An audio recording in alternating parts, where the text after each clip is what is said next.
Well, the way that this war should end is that we should give the Ukrainians what they need to forcefully expel Russian troops from their sovereign territory, and that includes Crimea.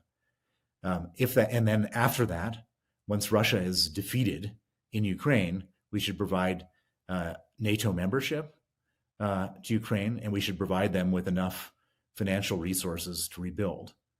Hello and welcome to Frontline for Times Radio with me, Kate Chabot. And today we are talking to the financier and political activist, Bill Browder. He is the founder and CEO of Hermitage Capital Management and was the largest foreign investor in Russia until 2005, when he was denied entry to the country for exposing corruption. He's currently campaigning to impose sanctions against corrupt individuals linked to the Putin regime and to free political activists imprisoned by it. Bill Browder, welcome to Frontline. Thank you so much for your time. How precarious is President Putin's position at the moment? In my opinion, he's truly on the ropes. This is the most significant threat to his power that's occurred in the last 23 years. The fact that there was an armed rebellion that really moved all the way through provincial Russia and made it within 2 hours of Moscow before it was diffused. I wouldn't say defeated. And the fact that the leader of this armed rebellion, Yevgeny Prigozhin, has not borne any significant consequences. Normally, if somebody attempts to take out the king, they better succeed. Because they'll get taken out, and nothing has happened. They didn't take him to Red Square, put him in a guillotine, and chop his head off. They didn't do anything to him, and so as I watch this situation unfold, I think that there is a huge chink in the armor of Vladimir Putin, and unless he does something very radical, he's a dead man walking. And why do you think Yevgeny Prigozhin so far has not been sanctioned? Well, it's a mystery, really. I mean, and it's worse than him not even be sanctioned. So during at the moment when he was had his convoy of 8,000 soldiers going through different Russian cities, the Russian security services raided his offices in St. Petersburg, where he ran his operations. And in that office raid, they found large amounts of cash, allegedly $111 million worth of cash in different currencies. That cash was at that time taken by the police.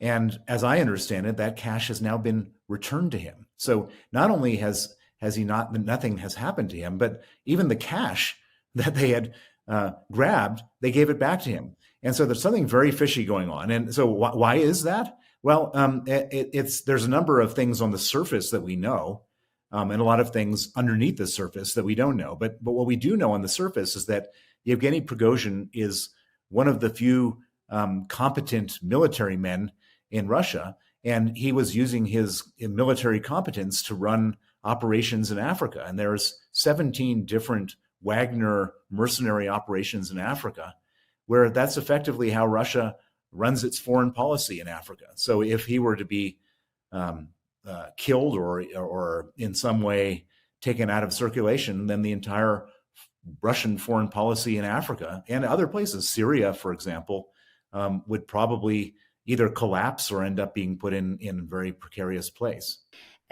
And you believe that President Putin will now be embarking upon a purge, a massive purge, which you see both as terrible and optimistic at the same time. Why is that? Well, so first of all, the only natural reaction to a strong man being humiliated is for the strong man to express his strength in a very visible way so other people don't then try to challenge him. And so either Putin embarks on a almighty purge where he reasserts his authority and scares everybody into submission, or he ends up finding himself in a position where either Prigozhin or somebody else has another run at him, and this time more successfully. And so I've seen it in other places. For example, in Turkey, when there was an attempted coup against President Erdogan, Erdogan arrested everybody and anybody who he had any distrust of. And there's like 50,000 people still to this day in Turkish prisons because of that. And so that's the kind of action I would expect of Putin. Interestingly, we're now, almost 2 weeks after this whole event, and we don't see that purge starting, which makes me believe that Putin really is in the most precarious position right now. Now, a large part of your work is getting the Magnitsky Act passed in as many countries as possible, named after your late lawyer friend who was killed in custody in Russia. The idea to sanction, to seize assets of and ban the travel of corrupt individuals linked to the Putin regime. How effective is it proving? Well, so the Magnitsky Act was the very first piece of legislation, first tool that was put in place to punish Putin and punish his regime. It was put in place in 2012, and the Magnitsky Act freezes the assets and bans the visas of people who are human rights violators and kleptocrats in Russia. And because Putin and his regime are so money focused, because their whole raison d'etre is to do terrible crimes in their own country, financial crimes and physical crimes connected to those financial crimes, and then keep that money in the West, this was a major blow to Putin. He values money more than human life, and his whole business model is to steal as much as possible. And so this was the first tool it put in place. He reacted violently to the passage of the Magnitsky Act. He went on a rampage. He banned the adoption of Russian orphans by American families in retaliation. He made it his single largest foreign policy priority to repeal the Magnitsky Act. He even sent a lawyer, a female lawyer named Natalia Veselnitskaya, from a Kremlin lawyer, to meet with Donald Trump Jr., Jared Kushner, and Paul Manafort at Trump Tower on June 9th, 2016, after Trump was nominated before he was elected, to beg for the repeal of the Magnitsky Act if he was elected. That hasn't happened. And what the Magnitsky Act has done is created a template which is now being used in all actions against Putin and his regime. And so all of the sanctions, the many thousands of people sanctioned in the UK and the EU and various other countries, all emanated from this Magnitsky Act. That was the basic template for causing trouble for the Putin regime. And Putin would like to have everybody think that these sanctions aren't hurting him. But I can tell you they are profoundly. Putin keeps most of his money in other people's names. That money is frozen in many cases. And Putin's degrees of freedom, his financial freedom, have been strongly curtailed because of the sanctions that emanated from the Magnitsky Act. And so I would argue that this is not the only thing that needs to be done in order to stop Putin from his murderous war in Ukraine, but it's a very important part of the whole package of actions that the West takes to try to basically curtail him. So in that light, you wouldn't say that sanctions alone would go far enough to starve his war effort, effectively enough to end the war? Well, sanctions could starve his war effort. So what have we done so far in the sanctions world? The West has frozen $350 billion of Russian central bank reserves. Originally, when Putin started the war, he had $650 billion in reserves, effectively his war chest. And more than half of that has been taken out of commission by the sanctions. The sanctions have also frozen the assets of about 45 of the top 118 oligarchs. These are people who hold Putin's money for him. And that money is no longer available to Putin for various nefarious purposes. The sanctions have also made it impossible for the Russian government and Russian companies and Russian banks to borrow money on the international capital markets, which means that whatever money that they don't have access to in their own accounts, they can't replenish it with borrowing. But the one place where the sanctions have not hit, which is the elephant in the room, is that Russia exports between $500 million and $1 billion a day of oil and gas. And that export flow continues, and the money flow from those exports continues back into Russia. And we haven't had the stomach to basically do a full embargo a global embargo on this Russian sale of oil. And if we did that, that would starve Putin of the ability to further conduct this war. It's both practical, possible, and it should be done. The way it's possible, people say, well, the Indians or the Chinese are buying this oil. How do you prevent them from doing it? Well, the oil has to go on boats. It has to go on oil tankers. And those boats can be, for example, we could pass a law, the West could pass a law to say that any oil tanker that moves any drop of Russian oil can no longer dock in any port in the EU, in the United States, and Canada, and Japan. We could also say that any ship owner would no longer have access to insurance for their ships if they were moving Russian oil. And we could also say to the Indians and Chinese that any entity that's involved in the refining of that oil would be put on the U.S. sanctions list or the EU sanctions list. And if we did all those things, that would prevent the Russian government from continuing to sell their oil. However, the reason we don't is that we're in a world of inflation, inflation and cost of living crisis, and nobody wants to exacerbate that by cutting off Russian oil and having the oil price rise.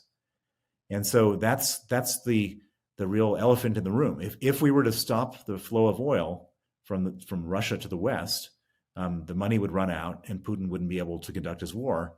And we're in this strange situation where, on one hand, we don't want to jam up the price of oil for inflation purposes, and on the other hand, then we're having to dig into our own pockets to give money to Ukraine to fight off the Russians. So we're giving money to Russia through the sale of oil to kill Ukrainians, and then we're giving money to Ukraine to fight back.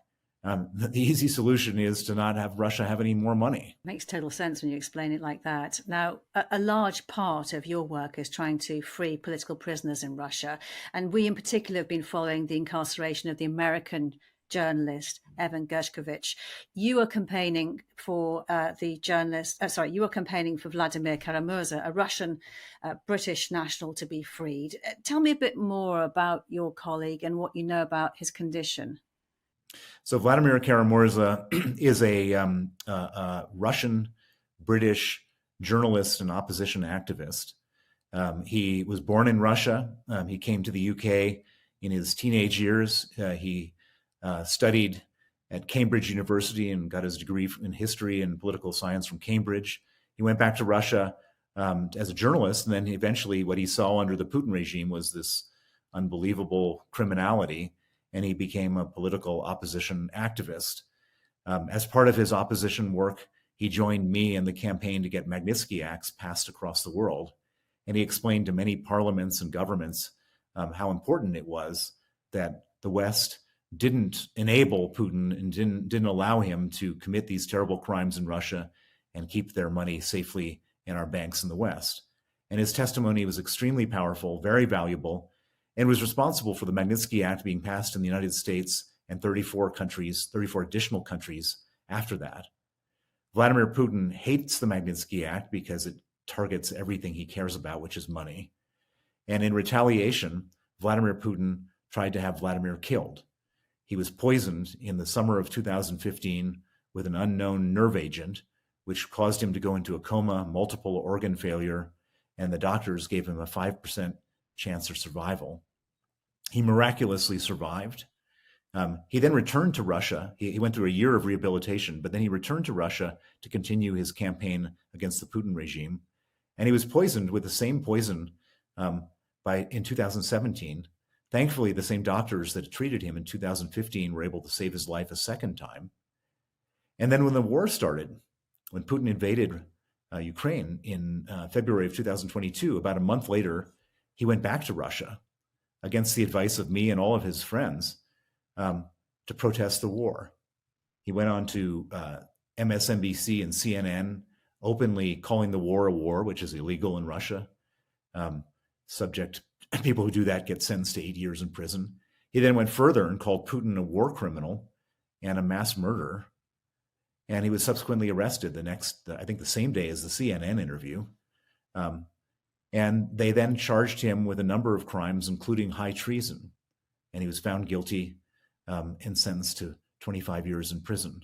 Interestingly, one of the judges, there was a panel of 3 judges, one of the judges who found him guilty and sentenced him to 25 years in prison was a judge who he campaigned to be put on the Magnitsky list for being involved in the murder of Sergei Magnitsky, my lawyer. And so he's responsible for this judge being sanctioned, and then the judge retaliates by sentencing him to 25 years in prison. He still suffers from the horrible after effects of this poison that he was subjected to back in 2015 and 2017. And so now in prison, he's lost about 25 kilos. He looks like he's skeletal. He's lost the sensation in both of his feet. He has peripheral nerve damage from the poison. It's called polyneuropathy. He's starting to lose the sensation in the left side of his body. And left untreated, which is how it is being left untreated, they're not giving him any medical attention, it could lead to total paralysis and death. And so I don't believe that there's any chance that he'll survive a 25-year sentence. I don't even think he'll survive a 5-year sentence. And so I'm spending a lot of my time, energy, and resources campaigning to get him out of prison. And one of the things which I'm trying to do is get the British government to actually wake up and help him. And you mentioned at the beginning of your question the case of Evan Gershkovich. Evan Gershkovich is a Wall Street Journal reporter who was arrested and taken hostage and deserving of all of the world's attention. But strangely, Rishi Sunak has mentioned Evan Gershkovich on a number of occasions, has never mentioned the name Vladimir Kara-Murza, even though Vladimir Kara-Murza is a journalist and a British citizen. The British government is providing Vladimir with sort of basic consular services. What that means is they'll provide him with English language periodicals and warm socks in the winter, but they're not going to bat. I don't hear any public statements that the British government is trying to free Vladimir Kara-Murza. And I find that really upsetting and shameful, and it really reflects badly on a much bigger problem, which is that the British government, when you get taken hostage, if you got a British blue passport, don't expect the government to do anything for you. And there's many other cases just like it. We've actually asked the Foreign, Commonwealth and Development Office for response to the points that you're making. And so far, the comments they've made about this is that they've condemned that his incarceration and the sentencing. And they say they've already sanctioned the judge and will consider further measures. So I'm guessing it's one we're going to have to watch for further developments on this. But it has emerged that 2 British peers were among 50 people at a party by the Russian ambassador to the UK to mark the creation of the Russia, independent Russia of the Soviet Union. This happened in the last week. How confused do you think the UK's, and by extension the West's, relationship has been up until now with Russia? Well, so what we had going on up until 2022, February 2022, was a complete sort of appeasement approach towards Russia from Britain, from the EU, from the United States, and various other places. And one of the reasons for this appeasement approach was everybody really enjoyed all of the financial benefits that Russia provided. So if you were in Germany, you loved the cheap Russian gas. Same thing in Italy and Austria. If you were in the UK, you loved the oligarch money. And so what we saw was that all these people became almost addicts to Russia, to Russian influence and Russian financial influence. And this was really very upsetting for me. I spent 10 years trying to get the West to basically stop this appeasement and start to contain Putin and to call him what he is, which is a criminal. And nobody wanted to go anywhere near that because everybody enjoyed the money. And there was a lot of people in the House of Lords who were on the Russian payroll. This stuff was on and on and on in the UK on a regular basis.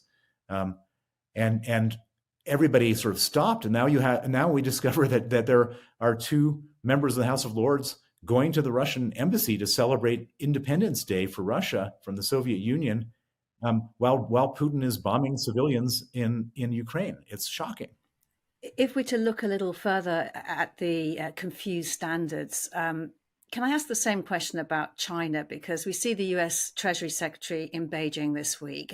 This is days after China hosted 2 Russian warships, which had sailed past Taiwan and Japan and are due to take part in a joint drill with the Chinese.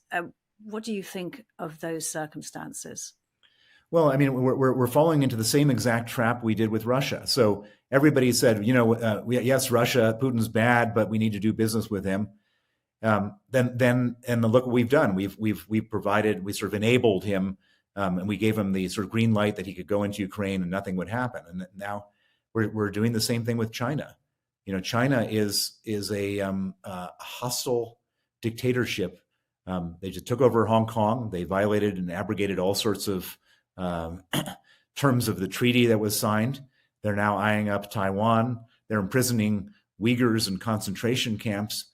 And we're busy sending trade missions. That we should be doing everything we can to extricate ourselves from any kind of mutual dependence on China, because they will use any kind of economic leverage they have to carry on and doing malign things around their borders and in other places. And we've seen it before. This is the same playbook as the Russians played, and now it's being played out in China, and we're falling into the same trap. And I think it's a very big mistake. What do you think the consequences could be? Well, the consequences are going to be that if we end up in a situation where we're doing more business with China and they were to invade Taiwan, we either have to then suffer a bigger economic consequence if we decide to condemn that, or if we decide to sanction them, or if we decide to support Taiwan militarily, or the alternative is that there's no economic consequence and they get away with murder.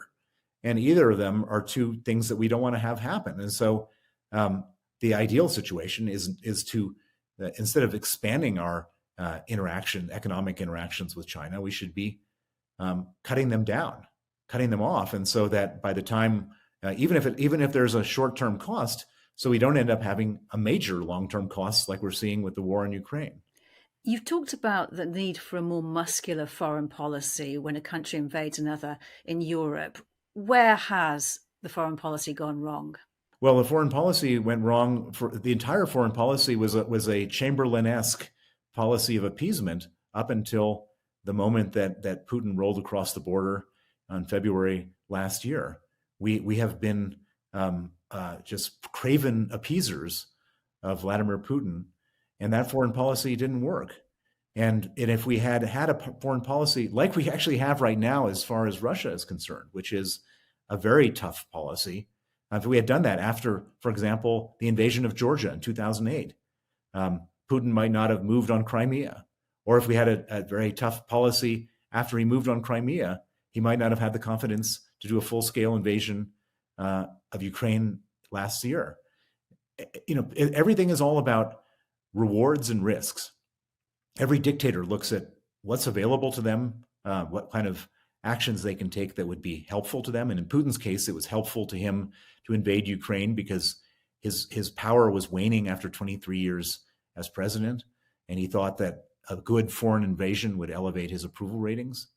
So that was the upside for him. And he thought there's no downside.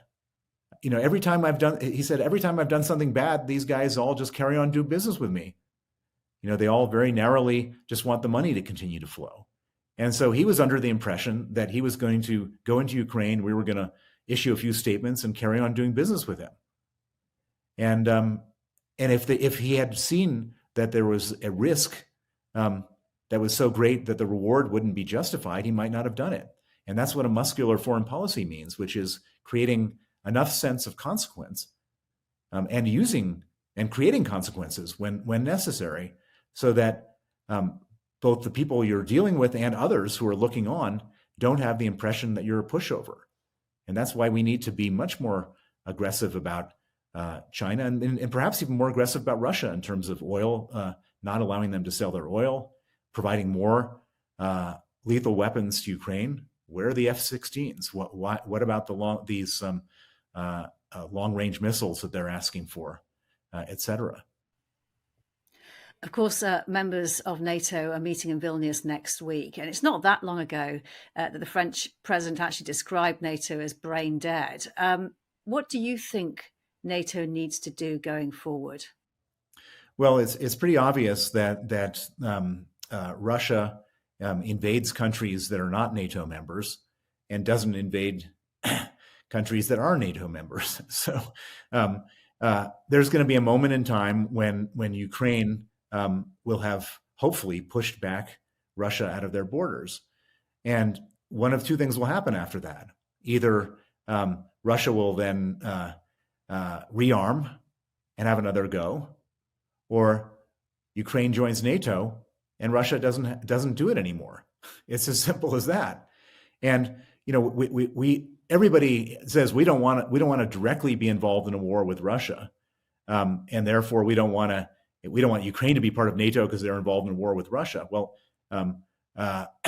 Russia doesn't want to be involved in a war with NATO, and so it's very simple that if Ukraine was part of NATO, this wouldn't have happened in the first place. If Ukraine becomes part of NATO at a moment when the whole thing calms down, there won't be any more trouble with Russia invading Ukraine. And so Ukraine should be admitted into NATO. And to the extent that is it a question, are they a net benefit or detractor from NATO? They become the most fierce fighting force in Europe now, probably more fierce than we are. And so I think that it would be to the great benefit, to the great defense of all of NATO to have Ukrainian allies in this fight. And you would like frozen Russian assets to be redistributed in the future to rebuild Ukraine. How optimistic are you that that can actually happen? So Putin invades Ukraine in February 2022. He causes $1 trillion of damage as a part of his invasion, and the number keeps on rising. At the beginning of the invasion, we have frozen $350 billion of central bank reserves. It seems absolutely morally and financially sensible that we don't just freeze that money, but we seize it and we use that money for the defense and reconstruction of Ukraine. The Russians are arguing, you can't do that. This money is protected by law. The law of sovereign immunity. In the same way as our embassy is protected, this money belongs to the government of Russia, and therefore it should be protected. And it just doesn't work that way. You can't invade a foreign country, create $1 trillion of damages, and then say, I'm protected by law. There's another law, which is the law of countermeasures, which says that if you create that kind of damage, that money should be confiscated. And so I believe that eventually the financial realities of this whole story are going to play themselves out. And we in the West, who are at the moment tiptoeing around this money, we're saying, oh my God, we don't want to do anything that might be seen to be legally controversial. Well, I don't think that when we're starting to raise taxes in order to rebuild Ukraine, people are going to be all that worried about the legal controversy. I think there's a legal case. Many top international legal experts have said it's legal and have come up with very clear explanations for how it can be done. And it's sort of the obvious thing. We're going to still have to dig into our pockets because the damage done to Ukraine is far bigger than the amount of money that's been frozen of Russian central bank reserves. But that's a clear, obvious, and sensible place to start. Suffice it to say, then, you are optimistic. Well, so at the very beginning of the war, none of the West would even supply tanks to Ukraine, and now there's hundreds and hundreds of tanks going in. We wouldn't supply long-range missiles. Now there's lots of long-range missiles going in.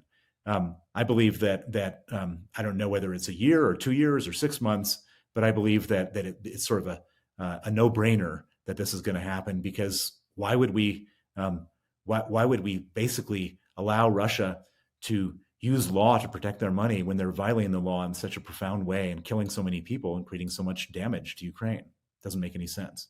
The way this war ends will have so many consequences for Europe. What is the best scenario for it and for wider global stability? Well, the way that this war should end is that we should give the Ukrainians what they need to forcefully expel Russian troops from their sovereign territory, and that includes Crimea. And then after that, once Russia is defeated in Ukraine, we should provide NATO membership to Ukraine, and we should provide them with enough financial resources to rebuild. And then we should create the Iron Curtain again, what I mean by that is that we should create a set of disincentives for Russia ever to try this again to any neighbor that we care about. And we should be absolutely brutal about it. And we should not in any way have a re-engagement, a reset, an appeasement of Russia. This is a country that doesn't believe in international law, doesn't believe in respect for its neighbors. It's a conquest country, and we should stop them from doing that. And so we had this situation during the Cold War, and a Cold War is a lot better than a hot war, which is what we're involved in right now. And so to the extent that we get to this place, the key is to be so robust, like we were during the Soviet times, that they never try anything again. So do you think then that one of the lessons that will be taken away from this whole experience, the war in Ukraine, is that appeasement politics is over? Well, the lesson should be taken that appeasement politics is over. I don't know if it will be taken. And as you mentioned before, you have in the midst of China flexing its military muscles, you have trade missions with senior UK officials going to China. I think we haven't learned the lesson yet. We're sort of addicts, and we keep on going back to the dealer when we should be basically understanding that there's a lot of people in the world that don't believe in the same things we believe in and will do harm unless we have a robust policy. And we can still do business with bad countries as long as they understand that we have tough values, and if they cross a line, we'll do something about it. Bill Browder, it's been great speaking to you. Thank you very much for joining us on Frontline. You've been watching Frontline for Times Radio. My thanks to Louis Sykes, our producer. To support the work of Frontline, hit the subscribe button. You can also listen to Times Radio throughout the day or read it at times.co.uk. Thanks for watching. Bye-bye.